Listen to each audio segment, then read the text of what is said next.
It's Back to the Future Day, October 21st, 2015, the day that Doc Brown, Marty McFly, and Jennifer went to the future in Back to the Future Part 2. I'm very excited, it's one of my favorite movies, and to celebrate, I am going to eat some 26-year-old gum today. I'm keeping it in my Back to the Future cookie tin, which I got at Universal Studios Japan, where I also got this hat and this shirt. So it's in this pack of Back to the Future Part 2 trading cards from 1989.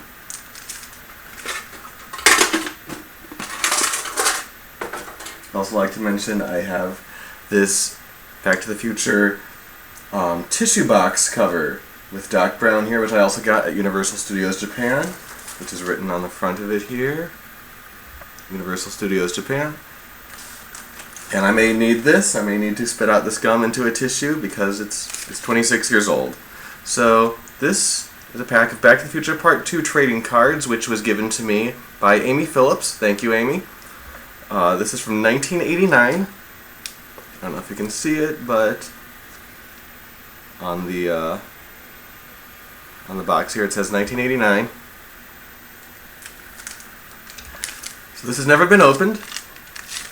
And today, 26 years after this was made, I'm going to open up this box, this pack. I'm going to look at the cards, and I'm going to attempt to chew the gum.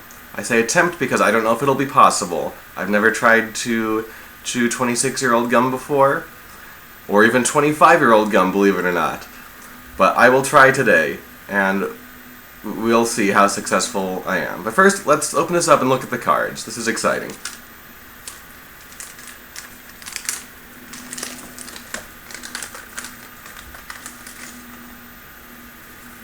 Okay, here are the cards, and then one of these cards, the first one here, it's kind of dirty from having the gum on there for 26 years. So let's look at this one. Onward to the Future. Having just returned from his visit to the past, Marty McFly is surprised by a visit from Doc Emmett Brown, who urges Marty and his girlfriend Jennifer to accompany him on a trip to the future. Continued on card number 3, the DeLorean takes off. This one is number 2. I don't know how many there are in the whole set, but we'll see which ones I have. Here's number 25.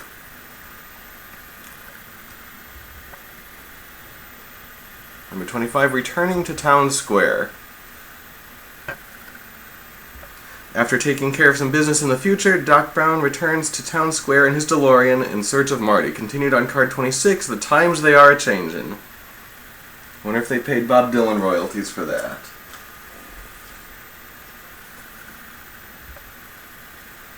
I'm not going to read the caption on every card, that'll take forever, but I'll show them to you. 34, a possible paradox.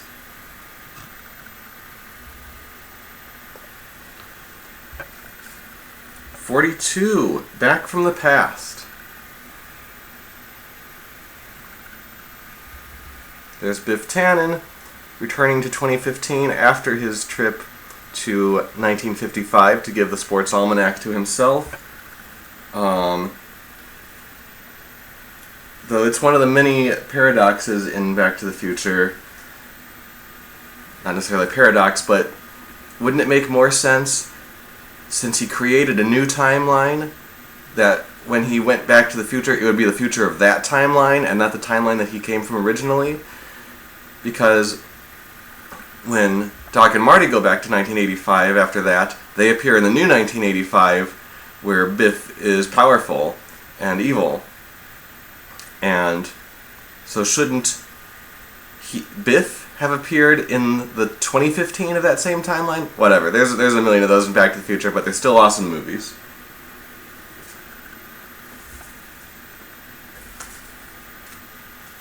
Oh, here's, this one is different from the others. This one makes like a poster, it's part of something bigger. And there are 11 of these, so I guess it doesn't make a perfect rectangle. Oh, and it's a sticker. Like, I can peel this off and stick this to something. I think I'll do that later.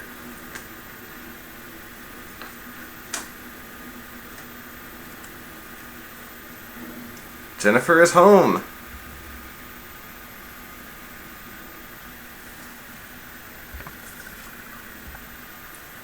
Dear departed dad, I believe according to the commentary track, George McFly was written to die in Back to the Future Part 2 because Crispin Glover wasn't a part of the movie for reasons that are different depending on who you listen to. But anyway, so he wasn't a major part of that movie because, that is, the character George McFly wasn't a major part of that movie. He was only in a few scenes, seen from far away with sunglasses or upside down, because he was played by a different actor, and that's a whole other story. But anyway, the reason why he was dead in the new 1985 timeline is because they basically wanted to write him out of the movie. Anyway, not this time, Tannen. Number 56.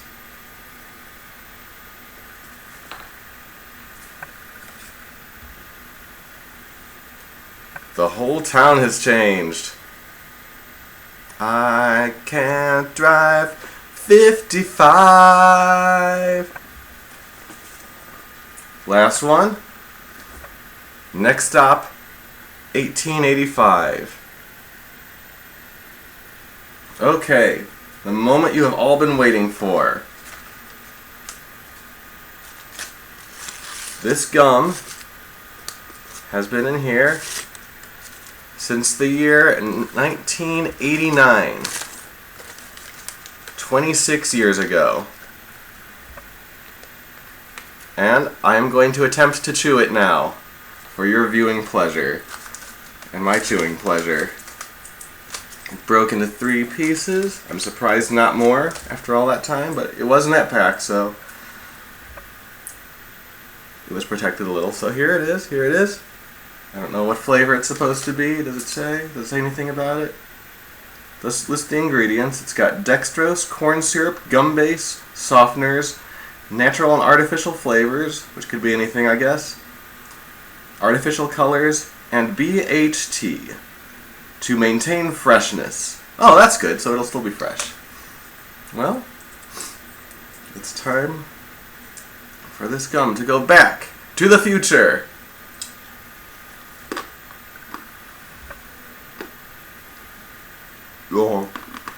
Oh god. It doesn't really taste like anything, and it's not chewable. Maybe if I let my saliva make it more moist. Oh man. I really want to spit this out. This is disgusting. Well, it's a little, I can chew it a little bit.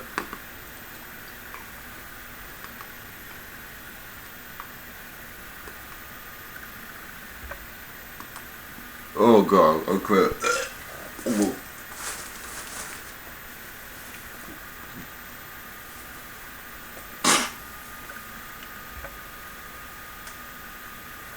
Ah. Ah.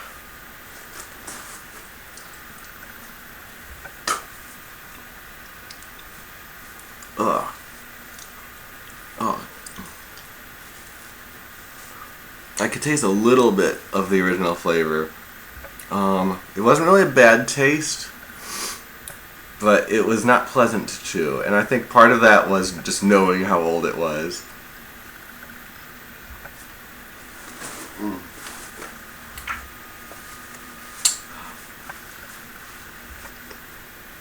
Yeah, mainly chewing it just broke it up into smaller pieces. It got a little bit chewier than it was when I first started, but yeah. So I can still kind of taste it in my mouth. I swallowed some of the I don't know. Hopefully that doesn't make me sick. But yes, Amy gave me that gum, I think sometime around 2009, 2010 ish. And I knew immediately what I was going to do with it on October 21st, 2015, and I did it. I hope you enjoyed watching me do that. Happy Back to the Future Day. Have a great day.